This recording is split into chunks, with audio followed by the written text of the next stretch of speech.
I have a long-standing history of refusing to cover certain shows if people incessantly bother me about it. Nothing kills my interest in a show more than the feeling that I'm watching it out of obligation to placate people who nag me. So I have this rule in place that if you bother me about a show, I will not cover it out of principle. This isn't just because nobody likes a nag, though that really should be enough. But in my experience, when fans have to beg me to cover a show, that tends to be a red flag that the show isn't very good. Why is it that the show can't stand up on its own? What's wrong with it that means people have to push it in other people's faces rather than just letting the trailers stand on their own merits? So far, this presumption has had a 100% success rate because upon looking at a show that people nag me to watch, it generally fails to impress. So to hammer that point home, I'm going to start what I hope to be a recurring series of first impressions, where I take the first, or first two in the case of a two-parter, episode of a series and examine its merits, and we're going to start with She-Ra and the Princesses of Power. Why just the first episode when there's an entire season available? Well, for a few reasons. One, the first episode is the only chance the series has to really grab someone, so that first impression is key. Two, if it were airing on a real network, it would be the only episode available. Three, because fuck the very concept of binge watching. And four, because I said so. That good enough? No? Well, tough. This is She-Ra.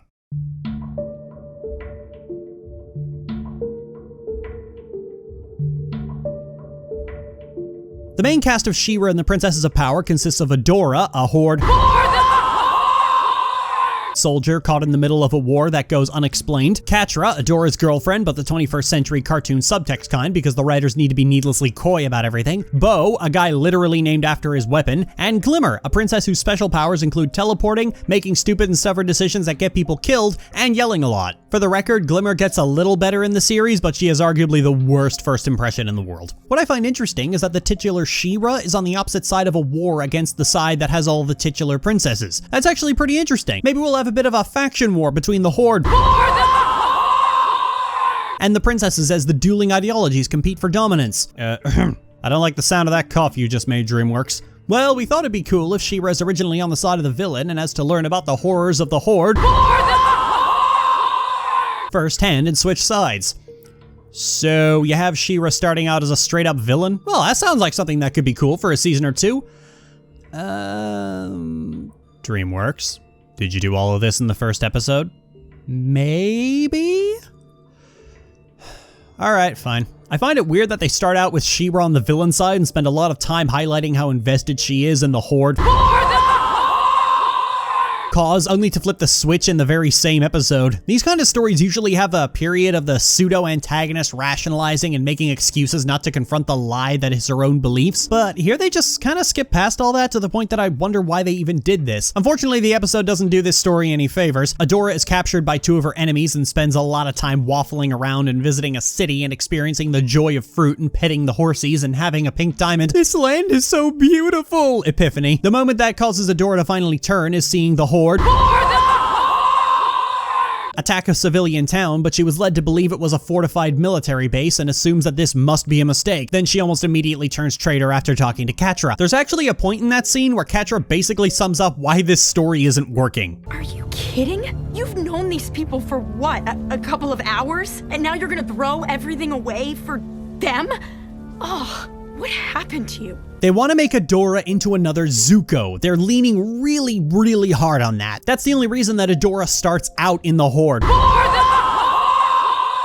So that she can have a what have I done moment and turn traitor. The problem, however, is that Zuko took 2.5 seasons of trying to live up to his father's expectations, failing, exile, a brief re-entry into his home, and then after everything he's seen and done, deciding he can't abide this and turning traitor. It's a very long character arc, so long that it's halfway through the final season before Zuko is technically a good guy. This is the first episode and they're already rushing to the conclusion. I guess the creators didn't want to start out the series with She-Ra technically being the bad guy, even though that honestly would have been really cool, so they just hastily copied another character without thinking about why that character actually worked. I don't want it to seem like I'm picking on She-Ra because honestly this is an industry-wide problem. Almost every cartoon these days wants to be the next Avatar. It happens constantly with shows cloning elements from Avatar in the hopes of getting the same recognition. The 2011 Thundercats had this same problem. But as I've said many times in the past, these people do not know why Avatar worked, so they just clone raw elements from it, like main character starts as is a villain and realizes the people he serves are evil and makes a turnaround, but they don't copy the things that made that story so memorable. I'm harping on this one in particular because it didn't need to happen. Adora turns traitor by the end of the first episode, so we're ultimately left with the question of why they even bothered to do this in the first place. Why not just start with Adora on the rebels' side? Because Avatar did it and we want to be Avatar. Also, we want to be Sailor Moon, so here's a magical transformation scene that's vaguely reminiscent of Sailor Moon. The question I'm left with is why?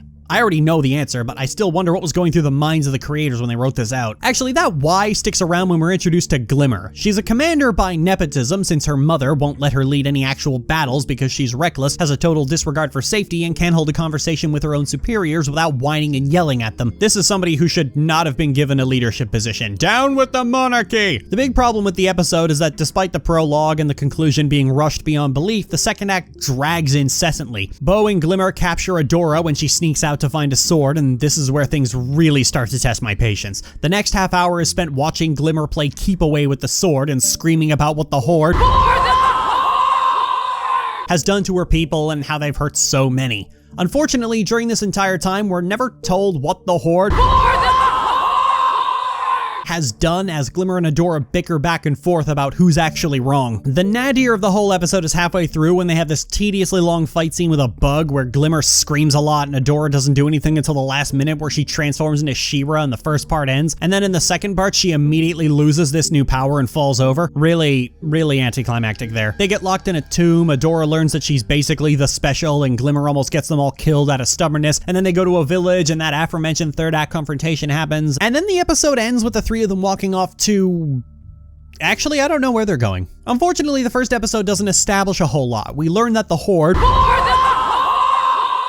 is bad because of reasons. Adora might have been stolen as a baby, and Catra might be gay for her. Why this war is even being fought, what it actually means, and why most of this is important is just casually left out. I'm glad I brought up that Avatar comparison because the whole episode feels like the first episode of Avatar, but without the prologue that briefly and succinctly explained what the war with the Fire Nation even is, and even explaining that it's been 100 years so we don't remember why the war started in the first place, and who the Avatar is supposed to be, and that he was supposed to be an airbender, so that when they find the airbender frozen in the ice, we immediately make the connection of who Aang is and why he's a big deal. Without that, the first episode would result in a string of, "The fuck is this? The fuck is that? The fuck is you?" And that's what She-Ra's first episode really does feel like. And I know why it's doing this. The show is serialized because that's just the mandate these days. All shows are being serialized even if they're not really fit for it. So these things that you would normally establish in the first act are being spread out through the entire season. I feel thin, sort of stretched, like butter scraped over too much bread. This is emblematic of shows that try a serialized format on principle without considering whether or not it's really appropriate. Serialization works for stories that are very densely packed. The second season of Legend of Korra is really the only time serialization has ever worked for an animated show because the story, at least in the first half, had so many layers to it that it could really take advantage of the continuous arc. Most TV shows that try to be serialized have very simple plots and generally just work better as self-contained stories. Even Avatar itself was episodic, with the 100-Year War being effectively a framing device. She-Ra really wants to be serialized because that's what people think makes a show better. But that absolutist belief has never been true, and it really shows in series that do it badly. So we've got 13 episodes, but only 3 episodes worth of content to spread across them. This is why the second act drags so much. It's all about padding time until the next episode because they just didn't write enough story. So does that mean it's bad? No, it's all right. It's a solid B-?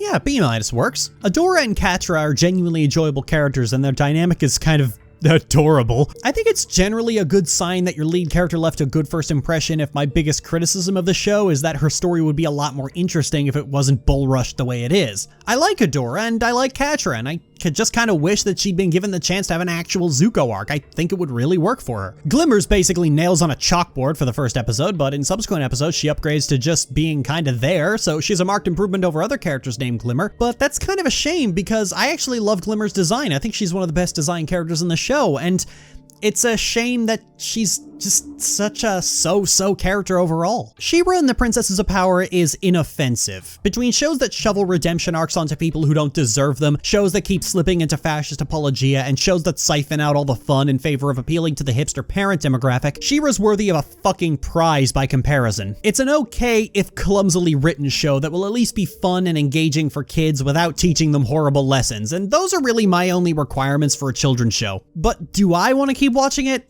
No, I'm not interested in a story about the new Sailor Scouts. The only selling point for me is the possibility of gay princesses, but the show is really coy about it, which just tries my patience. And I would say that's an appropriate read of the show. See, with shows like Steven Universe and Star vs. the Forces of Evil, the creators are trying really hard to court the hipster parent demographic. They're desperate for an older audience. She-Ra, on the other hand, is not concerned about that. It's all about the kids, and rushed introductory plot lines are irrelevant to them. I mean, I have to notice all these clumsy writing issues and where they surface from because it's my job and I'd be a shitty critic if I just wrote it off as not worth talking about. But most kids, they just won't give a shit. We all loved Avatar, but very few people seem to be able to figure out why Avatar worked as well as it did. And when we were kids, we all loved shows that were basically worthless as both entertainment and art, and we weren't worse off for it. I find the Sailor Moon comparison works better than Avatar because that's what the show really amounts to.